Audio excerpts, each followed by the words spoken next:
What was the genesis of something like Stuck on You, which is such a original, out there, but human and touching premise in a way, because it was about a relationship, and it always reminded me kind of not directly of your relationship, but just some, obviously they have a close bond, and it was it struck me as an incredibly original, funny but touching idea. How did that come about? That one came about from Bennett Yellen, our old writing partner, right? He had come across this a documentary about some Siamese twins, conjoined twins. One of the documentaries is actually a film.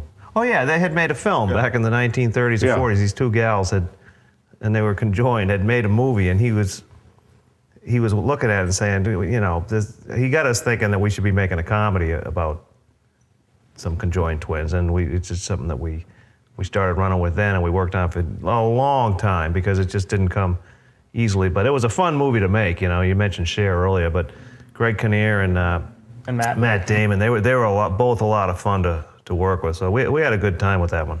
Yeah, it was. That's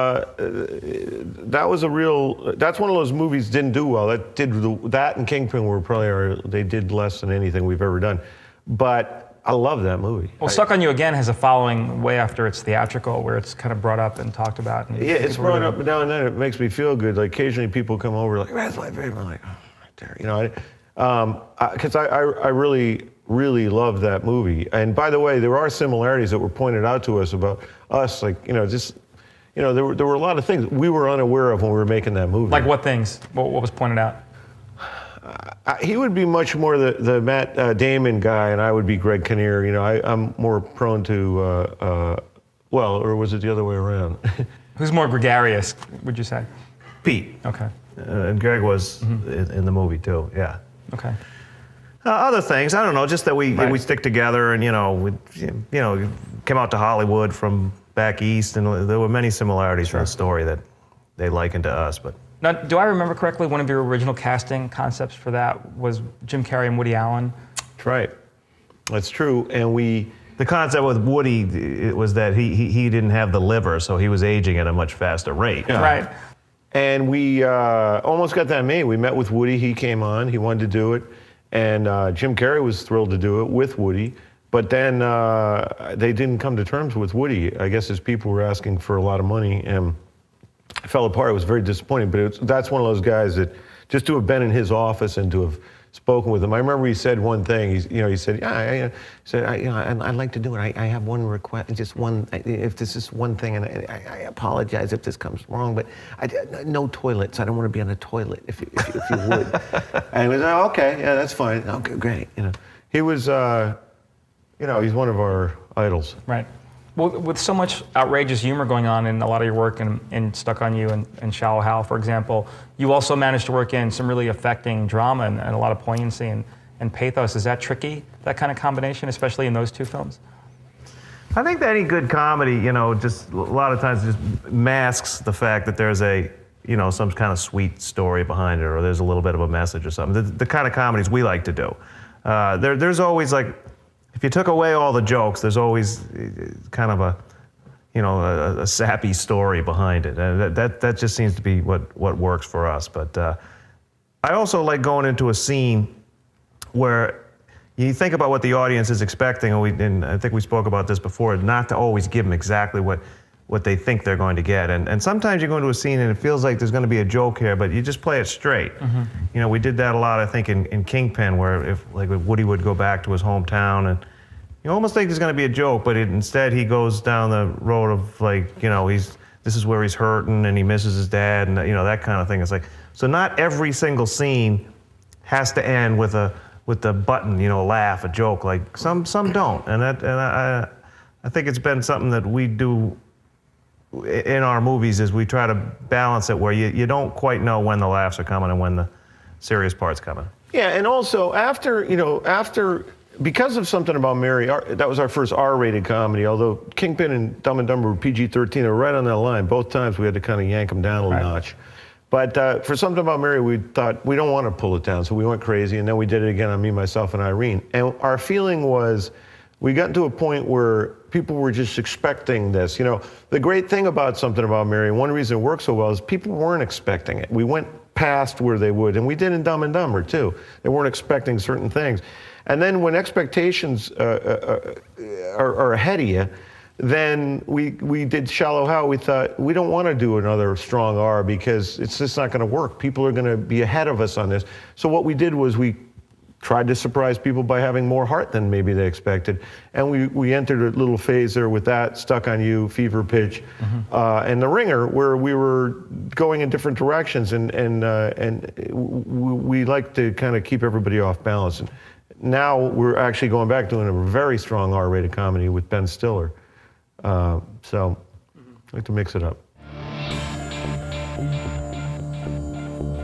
You're quoted as saying that you thought the story for Me, Myself, and Irene wasn't really solid after a certain point. Like, what if you had to redo that? What would you do differently now? I didn't think it was our best story, and the reason is that for what I said earlier about we like to the whole point is you like people 5 minutes from the end not knowing what's going to happen, and I think there was.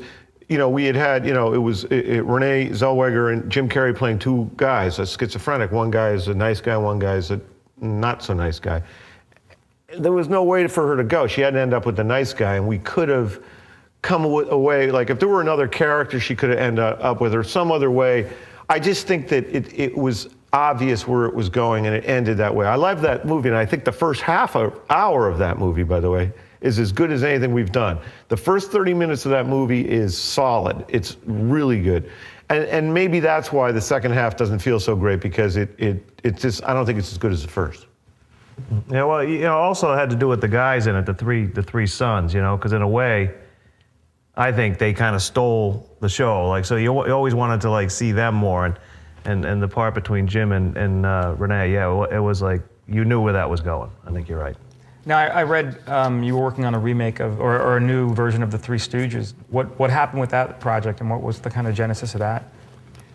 The genesis is that we used to come home from school as kids and flip on the TV and look at the Stooges, and we laughed. And there's not many types of comedy that from the 1930s and 40s, or even any movies for us that you look at and you say that that's still making me laugh, because comedy changes, but that physical stuff that they were doing, they're hitting each other on the head and raking saws across each other's skulls and all, it's funny, and no one's ever really duplicated it. So we thought, geez, maybe we can go out and redo the Stooges, come up with three new guys. And we wrote a brand new script, new stories, keeping the characters of Moe, Larry, and Curly alive, and we thought, let's reinvent them. The young kids today don't really know them, and we thought it would work, but we've been met with a lot of resistance. Like it's not a no-brainer for the studios, and most of them have turned it down. But I don't fully understand why. Because they offer us other projects, and I look at it and say, this isn't as good as the Stooges. The Stooges could be a giant home run, and it could be a franchise. You could do a whole series of these if we do them correctly. But there's a built-in problem with the Stooges, which is it's generally believed that women don't like the Stooges, so you lose half your audience. And also women control the purse strings, they tell you what movie you're gonna go see. I think that's baloney, because, women weren't the audience for Dumb and Dumber. Right.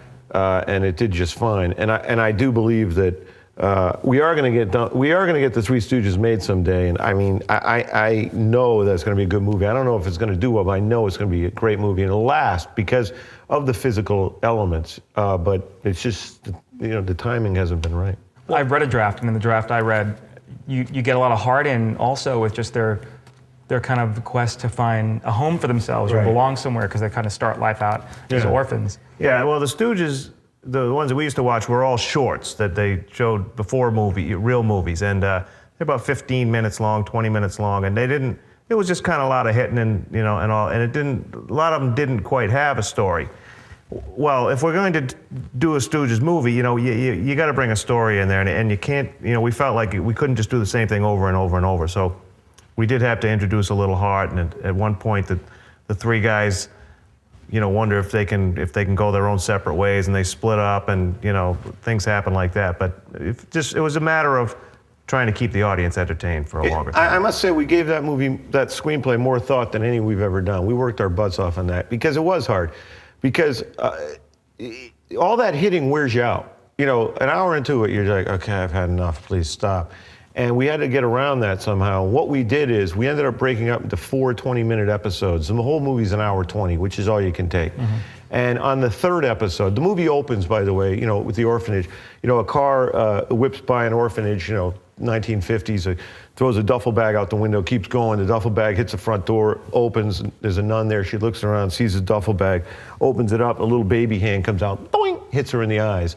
And you're off to the races. So the first episode is them as children growing up in the orphanage. Ends with them grown up. They're 45 years old. They were never adopted. They're still there.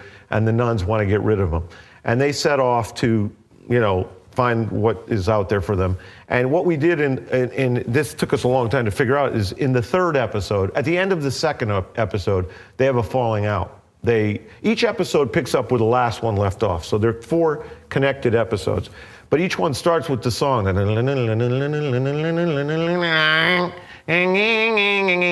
Because there were 4 different theme songs, and we start with each one. But they break up at the end of the second episode. They have a falling out. And on the third episode, they're all on their own. So you get a break from all the hitting. And when they do hit, they're hitting strangers. That's called assault and battery. And they have to deal with the repercussions of the violence. And it's also, it's kind of a commentary on hitting and violence.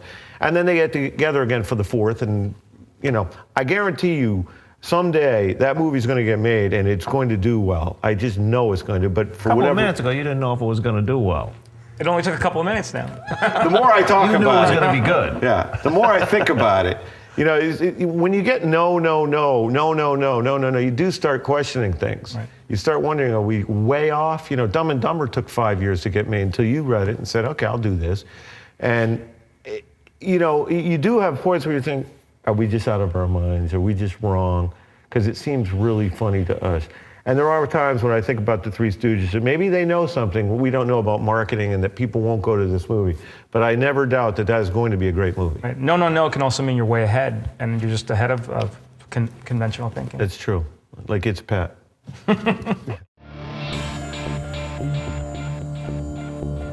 Where do you work in terms of workspace? Can you describe kind of like the environment you actually do the physical writing in?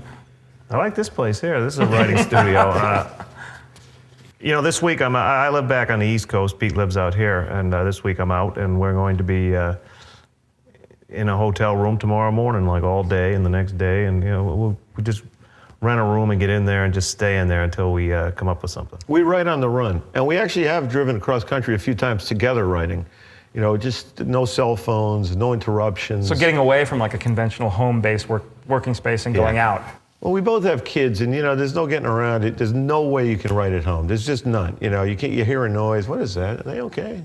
You know, you just have to get away from them for a little while. Do you each have a favorite kind of bit or a set piece that the other one has come up with, or is it not separated like that and it's the two of you together? Like I said, you know, honestly, we don't remember who did what because we usually. Yeah, I don't remember. No, I honestly don't. It is a true collaboration. Is there something that irritates one of you about the other, or vice versa, in terms of writing habits? He likes to work harder than I do. Now, he likes to work nights. Like, he likes to go all night, and, you know, he starts, you know, the longer he goes, the more ideas he gets, and I'm like, I don't want to work anymore. I do like doing it in bursts. Like when I start writing, I just want to write. I don't want to do anything else. And my wife understands. It's like, honey, it's going to be a week or two. Just, you know, sorry. You know, I'm not going to be there. And he doesn't like that. You know, he wants to be able to, you know, he wants to have like a 9-to-5 job. You know, you come in, you leave at 5. But I'm just like, come on, man, just getting going. At this point in your careers, do you have to put up with a lot of input from, you know, studio execs, or get a lot of notes throughout the process? Do you deal with a lot of that stuff anymore? Or Never changes. Do you have a degree of autonomy now? It really never changes. And the notes we've gotten are good. I mean, we fight. You know, one reason that we've been able to make movies, and if you look, there's a lot of brother teams out there, and there's a reason there's a lot, because 2 is better than 1. And because, in a fight. Yeah. when you're arguing your point against the studio and you're alone, eventually they wear you down. Where you're like, all right, They'll bring in okay. more people, or they'll kind of wear you down. When one of us starts getting worn down, the other guy, no. We're doing, yeah, right. Yeah, you pick each other up, and we always get notes, and I like notes. I wouldn't ever want to get in a position where you don't get notes. Of course, but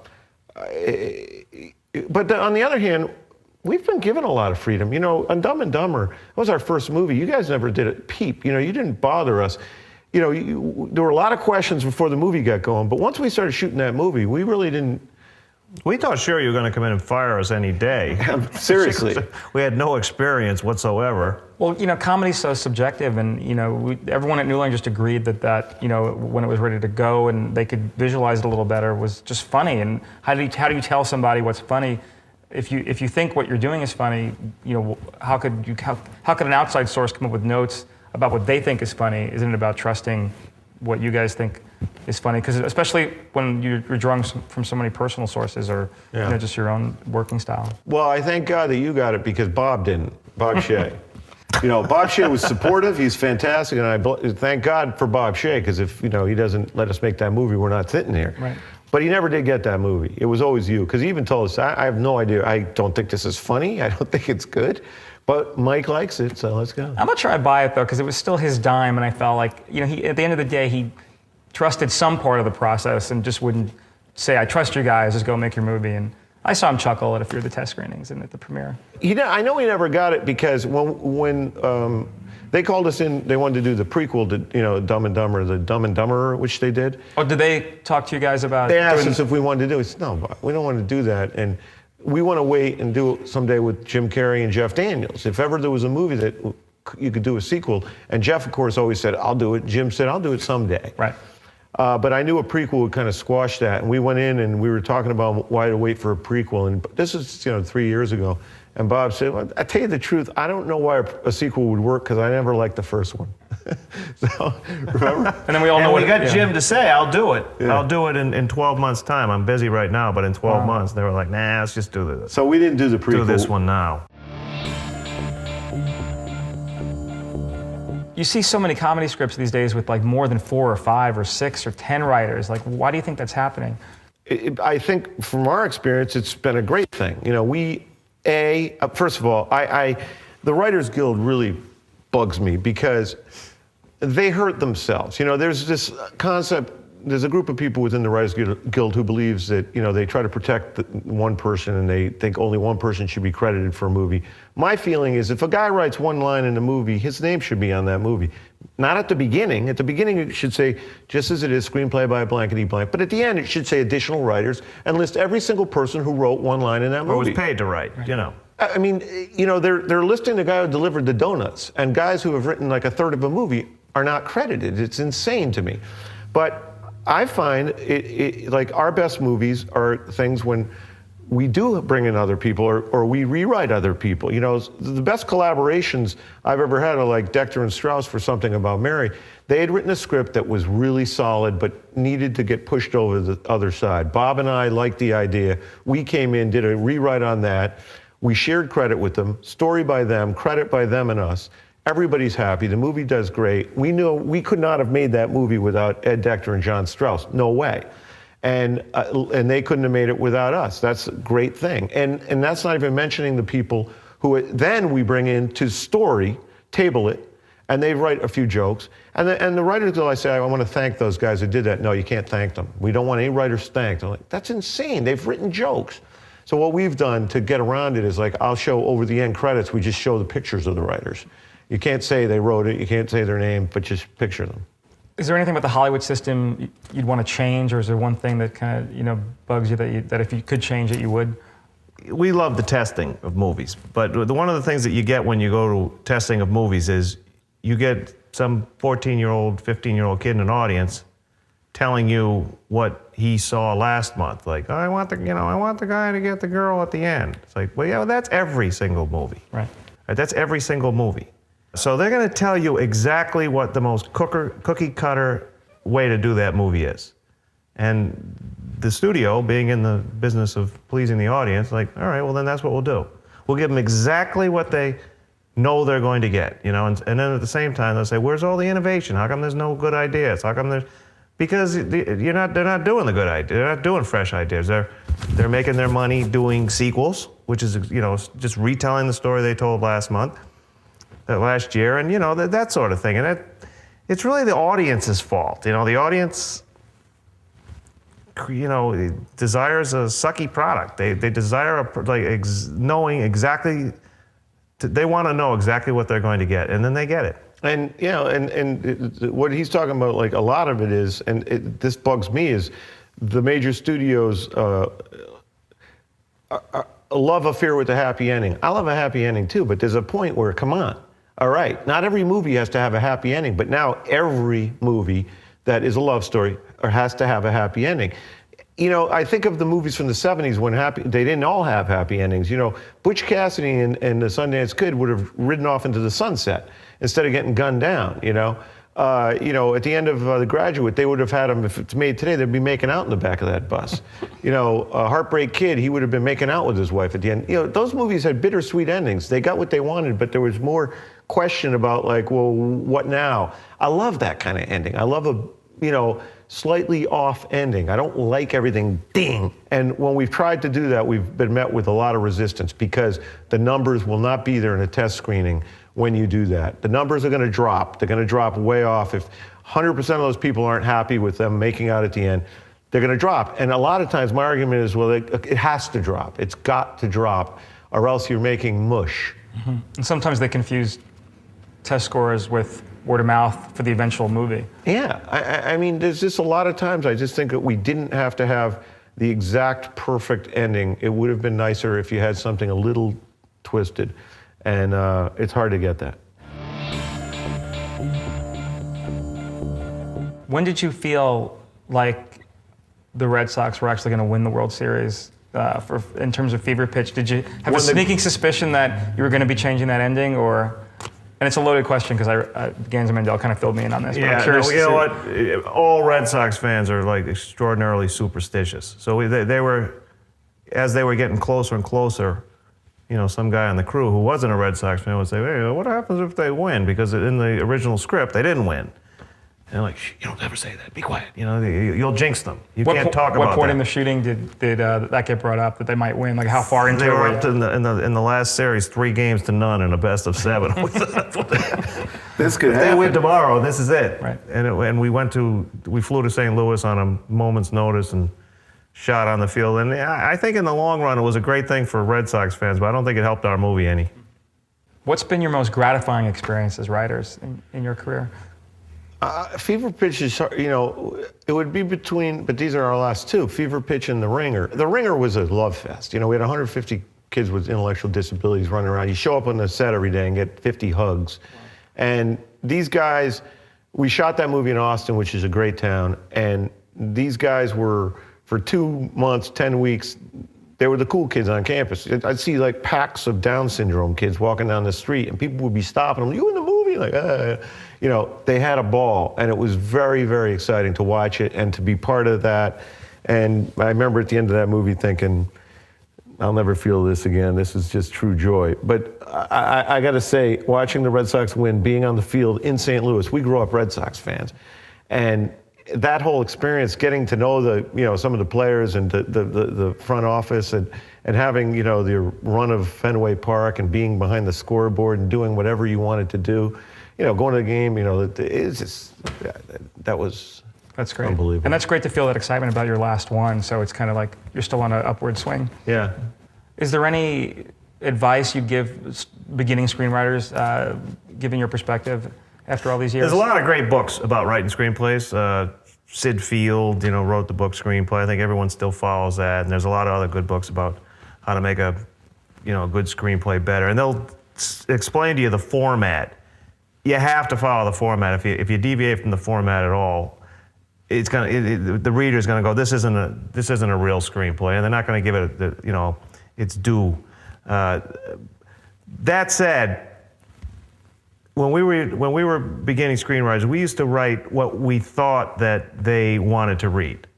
We'd do something that we thought was like the last movie, and And then at some point we said, you know what, we better start writing for ourselves, like what we think's funny, what our buddies at home we think they might laugh at, and really not the studio heads and all. When we made that switch, our screenplays got a lot better, and we got a lot more attention for it too, because they weren't the same as everyone else's screenplays. And that led into directing, I guess, because that was another measure of taking control and just making sure it was kind of your vision. Screenwriters today have a big advantage over what we had in that, there's these cameras now that you could, afford, rent, and you could actually make a low budget movie for a certain amount. But and we would have done that, I think, if we could have figured out how to do it years and years ago. But he's right about that. You got to please yourself first. That's it. If you please yourself, then you could go down. If it doesn't work out, you knew you did what you wanted to do, as opposed to trying to write for somebody else, which is just not going to work out. Right. Great. Well, we want to thank today's subjects, Peter and Bobby Farrelly, for joining us. Thank you, guys. This was great. Thank you, Mike. Really enjoyed the discussion. Appreciate it. We want to thank you as well for joining us. Please remember to check out our other great interviews with industry pros in our series. And remember, it all starts with you. The next written by credit could be yours. I'm Mike DeLuca.